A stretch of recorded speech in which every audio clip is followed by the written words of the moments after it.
Hi Math 2, this is our lesson 6, completing the square. We're still working with circles, and as you might recall, in our last lesson we were learning the circle equation, which was x minus h squared plus y minus k squared equals my radius squared, r squared. So in this formula, the center of my circle is my hk and my radius is r. So let's make up a circle just for a quick reminder. Let's say my center is at 1, 2, and my radius is 4. So you might picture something like this circle. It's at 1, 2 is the center, and then my radius is up 4, 1, 2, 3, 4, right 4, 1, 2, 3, 4, left 4, 1, 2, 3, 4, and down 4, 1, 2, 3, 4. And I can pencil in my circle. And this is a rough sketch. It's not on graph paper, so it's not perfect. But that would be the circle that my equation is describing. So to write that equation, I plugged my center in for HK, and remember, because of the minus signs in my formula, it looks the opposite. So this would become x minus 1 squared plus y minus 2 squared equals my radius squared. You could write that as 4 squared, or you could write that as 16. Both would be correct. So this is an example of writing the equation of a circle. So today we're going to be working with how to take the equation of a circle when it's all multiplied out and write it in this form right here. So in other words, if I could just move my paper up, we're going to be taking equations where the x squared, the y squared, the x term, y term, and the constant term are all separate terms. And then I'm going to be doing the algebra to bring it back to this form right here, where I have a binomial squared plus a binomial squared equals my radius squared, so that I can find my center and radius of my circle. So one of the skills I need to be able to do is to do something called completing the square. So completing the square is a skill I need so that I could rewrite my trinomials, 1, 2, 3 terms, in a binomial squared form. That's these two terms squared. So I would like to remind you from last year that a quadratic trinomial could be thought of as ax squared plus bx plus c. So in all three of these, my a term is 1, my b term is 10, my b term is the negative 16, my b term is the 40, my b term is the 5, and I don't know my c term. So there is a way to find the c term besides guessing and checking. So C is always going to be equal to whatever my B term is divided by 2 squared. So that's a handy little way to find my C term. So let's take a look at that. In the first problem, my B term is 10. So if I take 10 divided by 2 and square it, so my C term for the first one would be 10 divided by 2 squared. That is 5 squared, that's 25. So this equation would become a perfect square trinomial if my C term was 25. So let's try this one again, this negative 16. So my C term, the one that I'm missing, the one that goes in the box, is equal to my B term, negative 16. So negative 16 divided by 2 and square it. Let's see, what is that? Negative 8 squared, which would be a positive 64. So I know that this is plus 64. Great. You could pause the video and try the last two on your own and then come back and see how you did. So let's see how you did on the third one. C is equal to 40 divided by 2 squared, which is 20 squared, which is 400. So this would be plus 400. And then the last term, the B term is odd. And this sometimes throws students off. You can either choose to work with a fraction or a decimal. I'm going to do it both ways so you see it, but you can choose whichever one you're more comfortable with. So in this case, my 5 divided by 2, if I'm going to work with decimals, 5 divided by 2 is 2.5 squared. And on my calculator, if I square 2.5 squared, I would get, let's grab our calculators, 6.25. But just so you guys can see it, 2.5 squared, and I would get my 6.25. So this is a good time to remind you about negatives. If this had been a -5, just like this is a -16, and you had a -5 inside here, and this was -2.5, be careful. If you square -2.5, your calculator is gonna, oh, I didn't square it. If you square a -2.5 without using parentheses, your calculator will give you a negative answer, which is not correct. So you need to make sure that you put that in parentheses before you square it, and then you will get your positive answer. Okay, so then this would be 6.25, and I could have wrote that as 25/4. That would have been the fraction. So all three of these are what we call perfect square trinomials. That's because they are a trinomial, 1, 2, 3 terms, but they're a perfect square trinomial because they perfectly factor into my binomial squared. Let's remind you how to do that. We were doing that in lesson 5. So remember to rewrite this as a binomial squared. It's the square root of the first term and the square root of the last term. The square root of x squared is x. The square root of 25 is 5. And my sign comes from my middle term. That was the shortcut we were using. I'm going to show you a second one in a moment. So let's do the next one just like we did in lesson 5. The square root of the first term is x. The square root of the last term is 8. But my sign in the middle is negative. Doing the last one right here, or the second to the last one, the square root of the x squared term is x, the square root of 400 is 20, and this is positive. And I'm not really concerned with fractions. The square root of this term, if you need to do it on your calculator, you can, but I think the shortcut I'm going to show you in a minute will help you. That was 2.5, and then the square root of x squared is x, and the middle term was positive. If you are nervous about any of these answers, one thing you could do is put this in the box or foil and multiply it out and double check that you get this back. So as a reminder, you could do your x plus 5 across the top, x plus 5 down the side, and you could get your x squared plus 10x plus 25 back.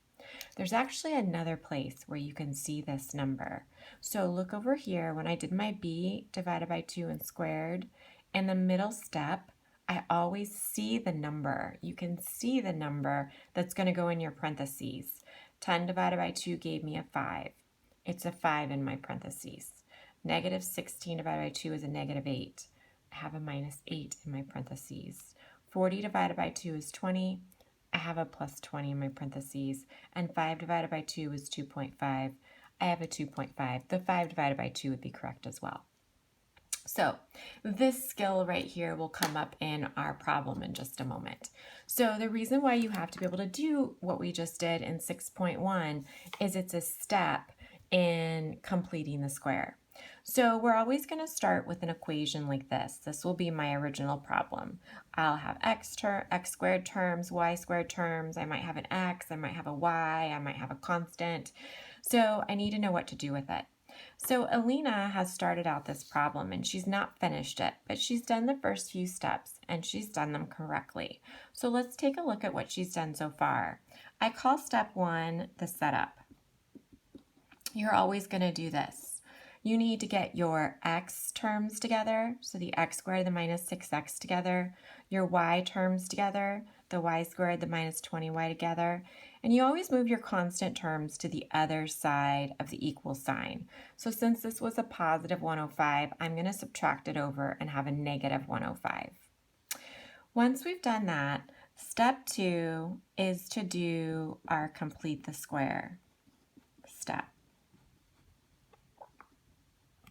That was my b divided by 2 squared step. So let's take a look. So for a moment, this plus 9 and this plus 100, ignore those. Let's take a look at our x squared minus 6x, just like in 6.1. I would take my b term, which is negative 6. I would divide by 2 and I would square it. Negative 6 divided by 2 is negative 3 squared, which is 9. So 9 is the number I would add in for C to make this a perfect square trinomial. Great. Let's take a look at the y. So pretend like the 100 isn't here for a moment that Alina got. I have y squared minus 20y. So just like up here, I have my first two terms. So we're going to take our b term, negative 20. I'm going to do my b divided by 2 squared. This is going to be negative 10 squared. That's 100. So Alina got her 9 and her 100 from completing the square. Great job. Now, let's take a look at her left side of the equation. If you remember, an equation is kind of like a scale. So it's like a set of scales. This is my attempt to draw a set of scales. And you want to keep each side equal. But over here, she's added 9 and she's added 100. So I want to do the same thing over here. I want to also add 9 and I want to also add 100 to the other side of the equation to keep my equation balanced. So she adds 9 because she added 9, and she adds 100 because she adds 100. So let's take care of my constant terms. Negative 105 plus 9 plus 100 is 4. Let's double check her work. So I have my negative 105 plus 9 plus 100, and I get the same 4 that Alina got. Great. So at this time, you could pause the video and answer questions 1 through 3. Those answers are in the locker. It's just going through why we did the steps we've already done. So now we're ready for step 4. What should Alina do next? So in this problem, our step 3, in this particular case, I'm going to say balance the equation. That's where we added the 9 and the 100 to the right side. So step 4 is going to be to rewrite as a binomial squared. So in other words, I'm going to rewrite the left side as binomial squared. So let's take a look at that. I'm going to do the x trinomial, and separately, I'm going to do the y trinomial. So let's take a look at this guy. This is what we were doing last week. I'm going to take the square root of the first term and the square root of the last term. So I get x minus 3 squared. Sorry, I went a little quickly with the minus. I got the minus from my middle term. So then let's do the y trinomial. So I do the square root of the first term, which is going to be y, and the square root of the last term, which is 10. So I have y and 10, and my sign comes from the middle term, so I have a negative, and there's always going to be a plus sign in between these. And I'd like to remind you that you can also get this number very quickly by looking at your middle step when you complete the square. I had a negative 3 in my middle step. I have a negative 3 in my parentheses. I had a negative 10 in my middle step. I have a negative 10 in my parentheses. Equals the same 4 that I had up above. And I'm all done. I'm finished. From this, I can get my center. My center is HK. Remember, you have to think the opposite. So my center is at 310. And my radius, be careful, your radius is not 4. 4 is my radius squared. So my radius is really the square root of 4, or 2. So on the next page of our workbook, they have us graph this. So let's pick up this information and write it on the next page. My center is 310, and my radius is 2. So on the next page, my center is 310, and my radius is 2. That's a 10. Sorry, I wrote them kind of close together. And then it says draw a graph. So you really just have to do a sketch here. So I need to go over 3 on the x-axis and up 10 on the y. So I'm somewhere way up here. and that's my center. And if my radius is 2, I'm going to go up, left, right, and down 2 units to create 4 dots. 1, 2, up, 1, 2, 1, 2, and 1, 2. And this would be so much better on graph paper, but I'm just doing a little sketch here of my circle. And that would be the circle with the equation x minus 3 squared plus y minus 10 squared equals 4. So this equation helped me graph this circle. If you go back to the start of the problem, this equation, although the same equation, the same circle, unfortunately when I look at it, I can't tell what my center is easily. I don't know what my radius is. I really don't know the important things about this circle when it's in this form. However, by using algebra, I can rewrite it in a form that's really useful, and I can find the center and the radius, and I can graph it. So let's do another problem. So it wants us to find the center and radius of this circle.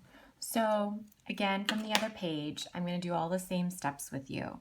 This is my step 1. This is when I do my setup. So when I do my setup, I write the x terms together. So I've got an x squared minus 2x, and I like to leave a space. If I leave a space, then I can use fewer lines for my work. I'll show you that in a minute.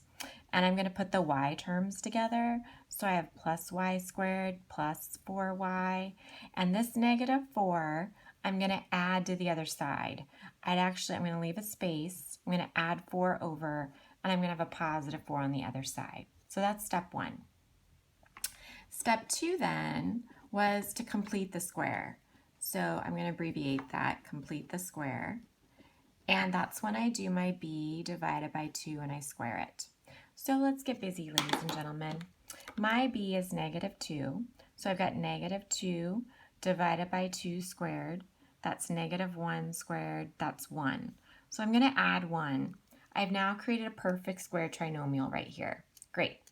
So now separately, let's do the y trinomial. So 4 divided by 2 squared. That's my b divided by 2 squared. I get 2 squared and I get a 4. You might say, oh, that's the same number. Coincidentally, yes, it is. So then my step 3 was to balance my equation. So step 3 is to balance the equation. So in this case, out of nowhere, I added a 1 and I added a 4 to the left side of my equation. I'm not going to subtract them over. I'm not moving numbers. I'm not moving like I did here. I moved the negative 4 over by adding 4. I'm not moving them. I already put them on the left side. So I just need to put them on the right side as well. So I'm going to add 1 and I'm going to add 4. So let's go ahead and clean this up. This would be 4 plus 1 plus 4. Looks like I'm getting a 9. Let's go ahead and do my step 4 while I'm here. My step 4 is to rewrite as a binomial squared. So let's do this term. This is x squared minus 2x plus 1. So old school, doing it like we were doing last week in lesson 5, I'm thinking about the square root of x squared. I'm thinking about the square root of 1. That's giving me an x and a 1 inside. And I'm getting my sign from my middle term. So alternatively, this number in the middle is always the number that goes in my parentheses. That's always going to be the number that's in my binomial squared. So when I write this, I know that this is going to be y plus 2 because that's what I've got there. And so I could use either method to find my binomial squared. And remember, if you don't feel confident about this answer, out to the side, create your y plus 2 times your y plus 2 and create your box and go ahead and multiply it out. You're going to get y squared plus 4y plus 4. And that's a good way to double check your answer. So for this circle, my center, remember to think the opposite. What would that center be? 1, negative 2. Nice. And be careful, what's my radius? It's not 9. Great, it's 3. And I'm going to sketch the graph of this circle. So then this center is at 1, negative 2.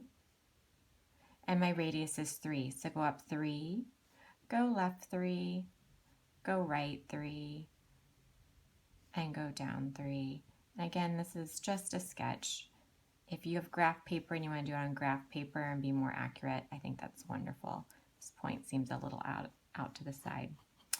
And I've got my rough sketch of my circle. Okay. So at this point, I'm going to do 2 more things with you that are optional. I'm going to do one more of this type of problem. But what I'd like you to do for this one is I would like you to write it down, and then I would like you to try it and then come back to the video. So this is a third example of this method. It's going to be x squared plus y squared plus 12x plus 2y plus 12 equals 0. So again, please pause this video and try this problem and then come back to see if you did it right. Thank you. Welcome back. So let me catch up with you. My step 1 is my setup. So I'm going to write my x squared with my 12x, leave a space. I'm going to write my y squared with my 2y. I'm going to leave a space, and I'm going to subtract the 12 over. Okay. My step 2 then is where I'm going to complete the square. So here in the middle, I have 12 divided by 2 squared is 6 squared is 36. So I'm going to add 36. And while I'm doing my step 2, I'm going to do my step 3 to balance the equation at the same time. So since I added 36, I'm going to add 36. Okay. And then let's do the y term. So 2 divided by 2 squared is 1 squared is 1. So since I did a plus 1, I'm going to also come over here and do another plus 1. So then in my step 4, this is where I'm going to rewrite it as a binomial squared. Let me first do my constant terms. Negative 12 plus 36 minus 1. And remember, if you want to use your calculator and you want to do the negative 12, don't use the minus button. Make sure you use the negative. So you have your negative 12 plus your 36 plus your 1, and you're getting a 25. That number, by the way, does not always have to be a perfect square. We've made these kind of easy in that they have been. So now I'm going to rewrite this as my binomial squared. So I know I have x, and I'm going to go ahead and just use the number from the middle of my completing the square. And then I have my y plus 1 squared equals 25. So the center that you should have got, because you think the opposite, is negative 6, negative 1, and the radius would be a 5. And I hope you also got that. Sorry, let me slide this up. Your center would be negative 6, negative 1, and your radius would be 5. And I hope you got that as well. A fourth problem you can do is in the review. Start with this equation. At the bottom of the page, go ahead and write it. Write your x squared plus y squared minus 4x plus 6y minus 3 equals 0. Do all of your work. This is your answer over here on the left, so cover that up, and then you can check your answer. Bring your questions that you have with you to our Zoom class, and we'll continue to talk more about finding the center and radius of a circle by completing the square. Thank you.